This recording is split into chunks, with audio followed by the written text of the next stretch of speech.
Bienvenidos, un saludo a todos. Hoy tenemos nuestra última clase del semestre de este curso de Historia del Diseño. Y hoy vamos a ver la relación que tiene esa palabra amplia que es diseño, que hemos visto durante todo el semestre, con la evolución del arte. Paralelamente al estudio de la historia del diseño, hemos visto que el arte es inseparable del diseño. El arte y sus maneras de entenderse en la historia. Con cada hombre en la historia habrá una forma distinta de arte. Y cuando hablamos de diseño no nos limitamos simplemente a el diseño de espacio o el diseño de dos dimensiones o el diseño de tres dimensiones o el diseño de vestuario, el diseño gráfico o la arquitectura o el diseño de locaciones o el diseño de muebles. Nos referimos a la extensión amplia de crear a partir de las necesidades de la sociedad. Y el arte contemporáneo nos va a poner en un dilema muy grande, y es que es imposible de definir,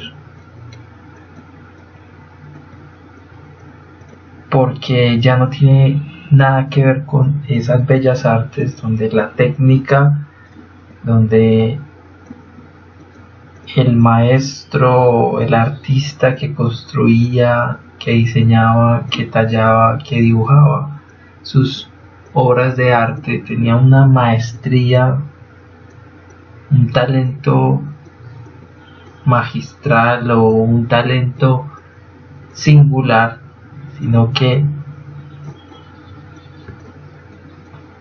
todo el arte contemporáneo no va a tener nada que ver con estas bellas artes, con estas bellas técnicas de pintura y escultura a las que nos está acostumbrando el arte clásico, Miguel Ángel, Rafael, Da Vinci, sino que podríamos decir que cualquier aspecto de la vida se puede convertir en arte, según el arte contemporáneo.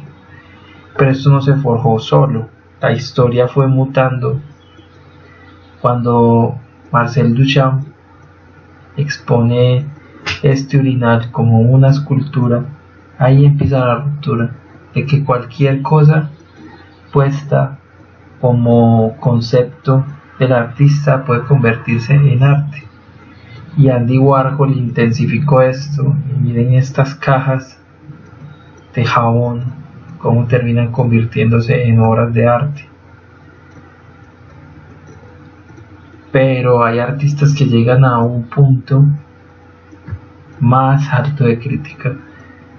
En el caso de este artista, Piero Manzoni, coloca excremento de él dentro de cajas, las firma, las numera y las vende como mierda de artista, queriendo decir que cualquier cosa que produzca el artista es arte. Y eso para muchos no será así. Para muchos el arte seguirá siendo el arte clásico. Pero sí hay una cosa cierta, que el arte contemporáneo permite que haya discusión, que haya conmoción de los sentidos en cualquier aspecto de la vida.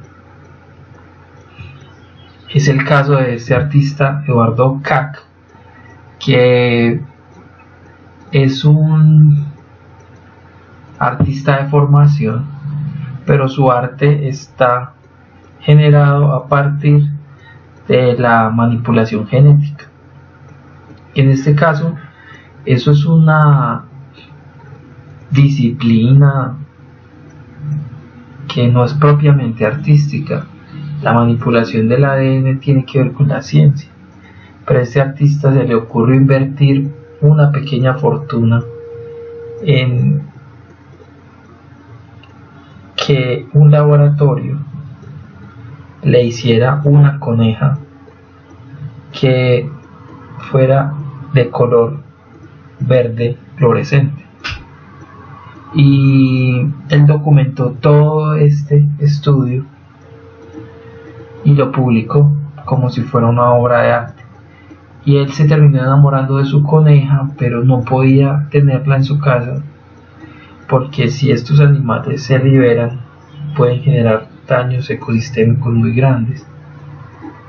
Entonces ahí es donde él, en un proceso científico, lo vuelve una polémica, lo vuelve en un tema de crítica, el arte como crítica de la sociedad, y lo hace también en una exposición que se llama Génesis, que es donde a través de la proyección de la formación de unas bacterias puede como hablar de los primeros códigos genéticos.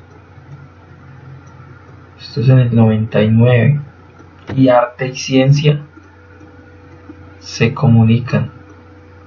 Entonces lo que quiero que entiendan en esta clase es que estamos acostumbrados por las formaciones académicas a separar arte, diseño, ciencia en diferentes cajas, como si no se pudieran mezclar. Y lo que nos dice el arte contemporáneo es que todas esas cosas se pueden mezclar. Y vamos a hablar de algunos ejemplos, ¿cierto? Por ejemplo, Pharrell Williams, que es uno de los compositores, productores, músicos más importantes de la contemporaneidad, también es diseñador de ropa, de muebles, pero él no tiene esa formación. Lo que le permite crear estos objetos es su curiosidad y su percepción y cultura general de las artes. Tener su colección de ropa, tener su colección de tenis, tener sus muebles diseñados por él mismo. Y entonces aquí nos pone uno de los primeros debates, es que entonces es diseñador el de formación o es el que se atreve a hacer sus ideas, ¿cierto? Esos muebles son unos muebles que no tienen nada que envidiarle a un famoso diseñador. Él está creando con las posibilidades que le da el mercado y le da su nombre, su trayectoria en la música para generar una marca deseable. Pero para esto no lo hace solo. Entonces, en este caso, él colabora con esta arquitecta Zaha Hadid, que es una arquitecta muy famosa, falleció lamentablemente. Es una de las mujeres más importantes en el diseño de arquitectura. Ellos eran muy buenos amigos, y Pharrell en una de sus colecciones de Adidas le hace un homenaje con esos patrones que coloca sobre los Superstar. Y Zaha Hadid es una arquitecta futurista en sus formas, pero también ese aprendizaje en el control de las formas orgánicas le permite crear este tipo de calzado. Entonces miren que acá hay muchas cosas juntas: el arte, la música, la arquitectura, los muebles, la ropa, se comunican en un lenguaje propio, en un lenguaje entremezclado, ¿cierto? Les debemos reflexionar en eso, porque muchas veces las academias lo que hacen es como cerrar ese tipo de apreciaciones, y debemos entender que el arte es una producción general, que se mezclan las disciplinas. Entonces, miren qué calzado tan interesante. Ahí están unas formas biométricas generadas por computadora, pero con unos algoritmos súper complejos: arte, ciencia, estudio de la naturaleza, también la libertad que tiene propia las formas escultóricas. Y claro, Zaha Hadid también trabajó con Chanel e hizo varias de las pasarelas. Y miren que si ustedes se fijan en el vestuario y se fijan en el escenario, Estas cosas no pelean, estas cosas van juntas, los colores, las formas, el diseño es un lenguaje general, diseño gráfico, diseño de moda, diseño de espacios, es un lenguaje propio que junto nos permite una máxima expresión de arte.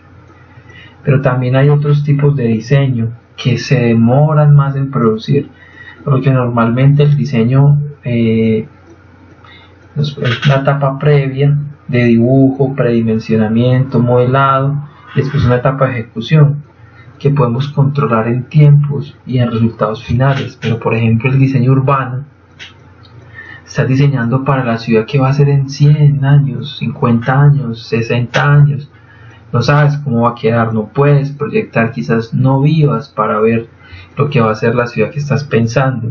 Y acá también está la interdisciplinariedad que está detrás de todo este tema de clase, en que no solamente son diseñadores o arquitectos, también hay trabajadores sociales, ingenieros, alcaldes, políticos, líderes sociales, que están economistas detrás de esta otra gama del diseño o este otro capítulo que también es muy interesante,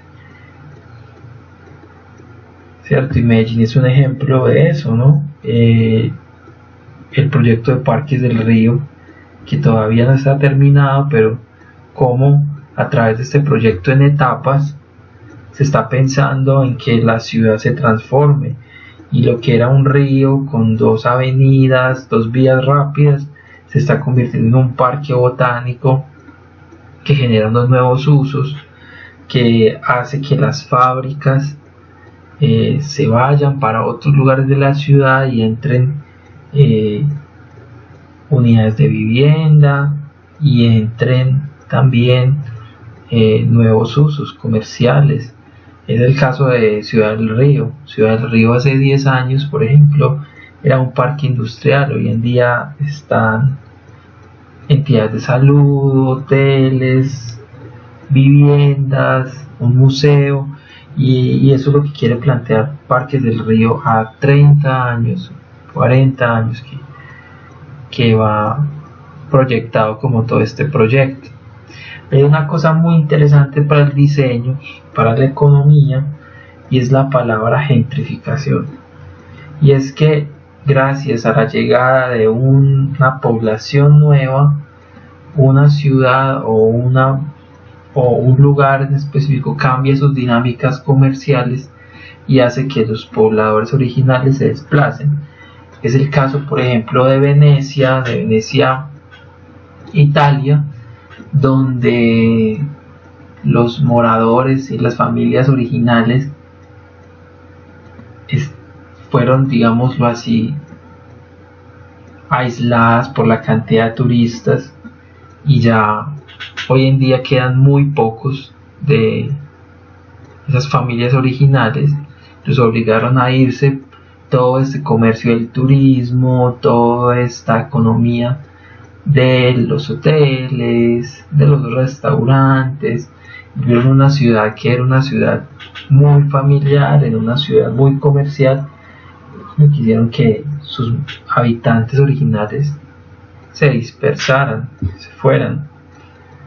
Y este aspecto es muy popular en las ciudades de ahora. Hoy en día, en el caso de Bogotá, digamos que las galerías de arte se tomaron uno de los barrios de la ciudad cercano al centro y compraron muchas casas, y lo que hicieron fue generar una nueva economía alrededor del arte y la cultura, transformando un barrio entero, y empiezan como a aparecer estos dos tipos muy conflictos: la arquitectura tradicional y esta arquitectura nueva, y personas como mezclando los usos y modificando los lugares. Muchos lugares se restauran o se salvan gracias a esta dinámica, pero siempre hay alguien afectado, el morador original. Uno de los casos es Medellín, con las escaleras de la Comuna 13. Los que han tenido la oportunidad de subir a las escaleras, como saben, hay todo un tema de recorridos a través de el arte y la cultura del grafiti o el arte urbano, y esto fue proyectado como un medio de transporte masivo, pues, o de facilidad para el transporte o la accesibilidad del barrio, por la empresa de desarrollo urbano, pero también se convirtió en un eje transformador, y eso lo que hizo fue transformar la economía de todas las personas de ese sector, y un barrio que era olvidado por el Estado se convirtió en una especie de foco turístico y de negocios, donde la gentrificación fue un elemento muy importante. Y esto se debe también al diseño, ¿no?, y al arte. Este proyecto no hubiera sido realizado o no tuviera el impacto que tiene hoy sin toda la cultura del graffiti, todas las corporaciones y los artistas que pintan estos muros, y eso se vuelve como una galería itinerante, pero tampoco por los diseñadores urbanos y los arquitectos y diseñadores que trabajaron en este tema, pues, de insertar las escaleras en ese sector. Pero también es una cosa importante, es que fuera de que simplemente fuera una infraestructura, son las personas, su tejido social y sus dinámicas propias. Hoy en día uno puede ir al Grafitour y encontrarse que alrededor de las escaleras las personas se han inventado un montón de negocios, un montón de nuevas alternativas que no tenían hace unos 10 años. En que la Comuna 13 fue militarizada en la Operación Orión, que es uno de los episodios más lamentables de la ciudad, donde paramilitares y Ejército Nacional militarizaron la zona buscando diásporas de la guerrilla, y generaron matanzas increíbles, y muchos de esos jóvenes asesinados fueron enterrados en fosas comunes. Es una historia bastante triste de abandono estatal, pero miren que a través del diseño urbano, del diseño arquitectónico, tal vez a través del diseño de espacios para la cultura, del graffiti, de las nuevas economías, también se pueden generar transformaciones en el territorio. Esa es la importancia del diseño. Y acá vamos a hablar de unos personajes paradigmáticos en nuestra contemporaneidad. Uno de estos es el artista danés Olafur Eliasson, que es un artista de profesión, un artista plástico, pero que sus lenguajes están marcados por la ciencia, el espacio, y nos permiten ver proyectos que mueven las emociones, pero que hay una cierta multidisciplinariedad en su trabajo. Entonces, originalmente su trabajo tiene que ver con el volumen y la luz y los efectos ópticos, pero su desarrollo le han permitido también hablar sobre el clima y construir, por ejemplo, estos arcoíris artificiales con agua y prismas, pero también en este caso un trabajo simplemente con la luz, y a través de esta luz amarilla hace que la visión del ser humano sea blanco y negro, y resulta que cuando uno ve todo en blanco y negro se empieza a fijar en los detalles, porque ya apagó el color, entonces se fija en uno mismo. Y toda esta teoría del color le hizo desarrollar este proyecto para la Tate Gallery en Londres, que es un sol artificial gigante que hace lo mismo, genera y apaga todos los colores, y cuando está dentro solo ve ese sol y todo en blanco y negro. Proyecto impresionante. Pero también Olafur Eliasson es un maestro del color. Interviene este museo con esta instalación que es una intervención magistral. Pero miren que acá está todo un estudio del color, quizás hecho por un diseñador gráfico. Hay una estructura diseñada por un ingeniero y por un arquitecto. Hay una intención artística de parte del artista. Y quizá si en algún momento a alguien se le ocurriera hacer una pasarela de modas dentro de este espacio, lo podría hacer perfectamente. Entonces miren que los lenguajes del diseño se van entremezclando, y eso es algo de la contemporaneidad que nos permite barrer con esos límites. También parte del trabajo de Olafur es la conciencia del clima, y lo que hace es que extrae unos fragmentos de un glaciar y los pone en Londres para que se derritan y la gente tenga conciencia de lo rápido que se derrite los polos del planeta. Entonces la gente empieza a tener conciencia del problema. Por acá también está otro artista, un artista chino, Ai Weiwei, que es poeta, arquitecto, artista, también es activista social,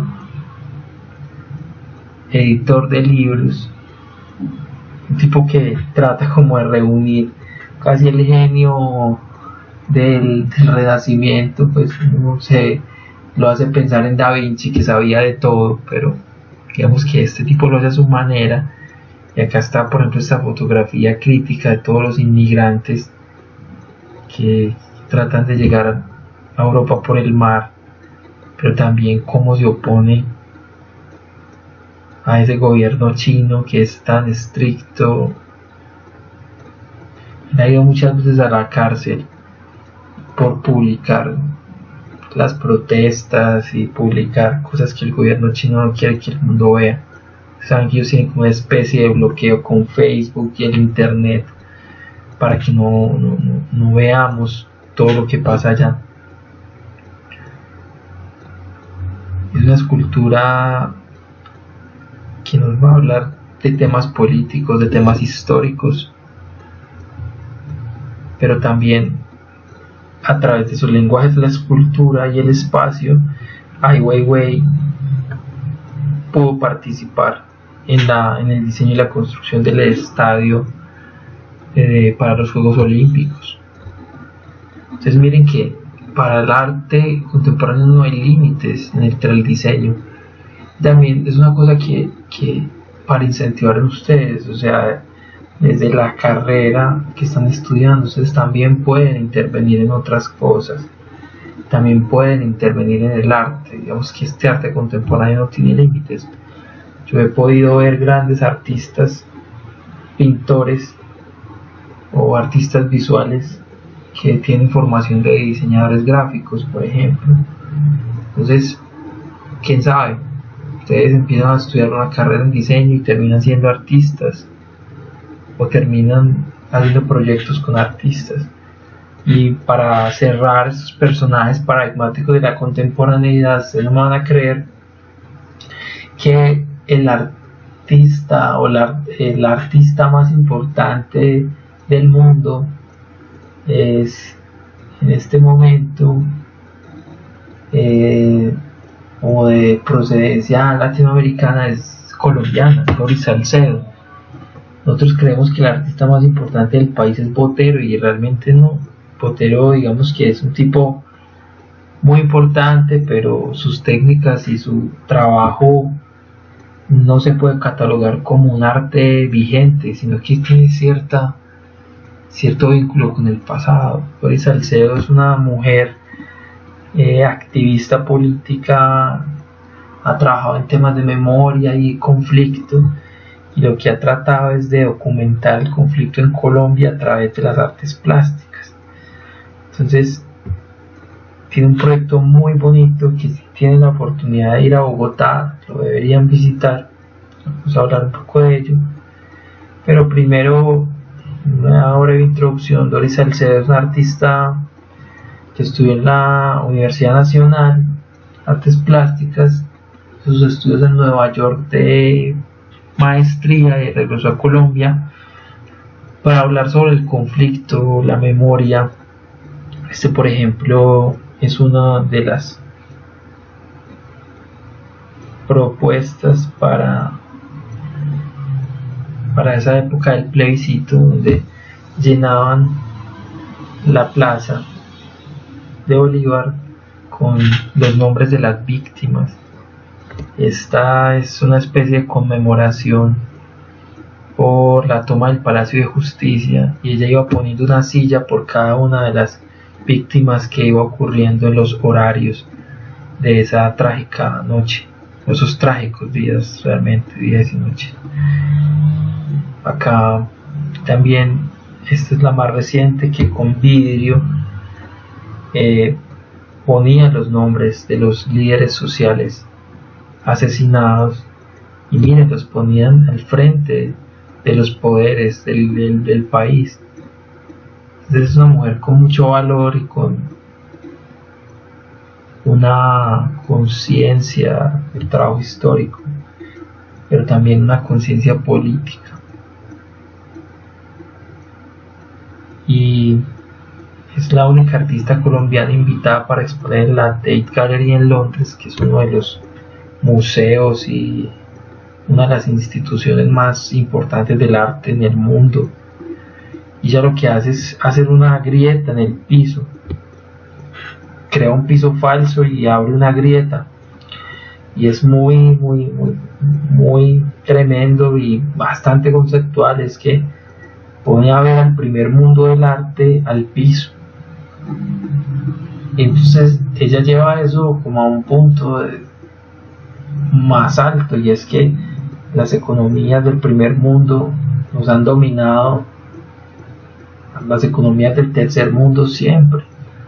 De repente un artista del tercer mundo le invitan al primer mundo, y ya lo que hace es que los pone a ver al piso, donde quizás nunca vieron. Y ella lo que hace es que crea una grieta falsa y pareciera que no tuviera fin. Uno no alcanza a ver el fondo del piso. Y hay gente que mete la cabeza buscándola como una especie de trampa o de truco.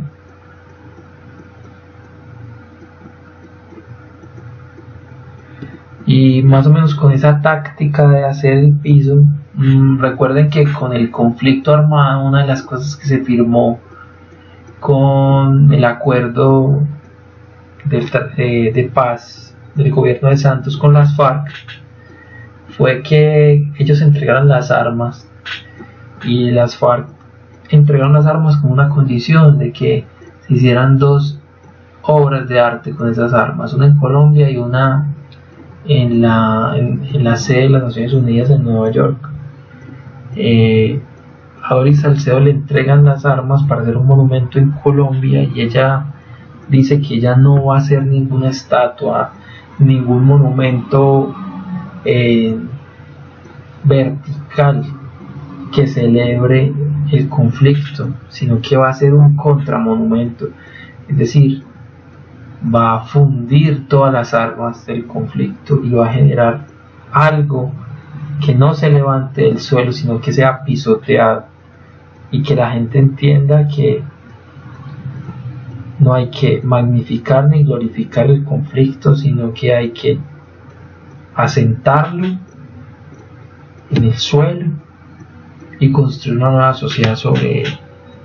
Entonces lo que ella hace es que toma estas armas, las funde, los moldes, llama a mujeres víctimas del conflicto y los moldean, y construyen un museo de arte contemporáneo, donde el piso son todas las armas que alguna vez se dispararon y que fueron utilizadas por los victimarios, se convierten en el piso, se van a un plano neutro. Y cuando uno entra a este espacio, ese espacio es muy frío, esas armas, y uno siente una fuerza, una carga como simbólica. Es muy interesante ese espacio para para la memoria. Adjunto a la clase van un pequeño documental que hizo el gobierno nacional para este espacio de fragmentos, muy importante que lo vean. Está en Vimeo, yo les voy a poner el link, es el link de una contraseña que es Colombia, en letras minúsculas. Igual les voy a colocar en Moodle las instrucciones. Espero que se estén cuidando y que nos podamos ver en próximas ocasiones. Un saludo muy grande.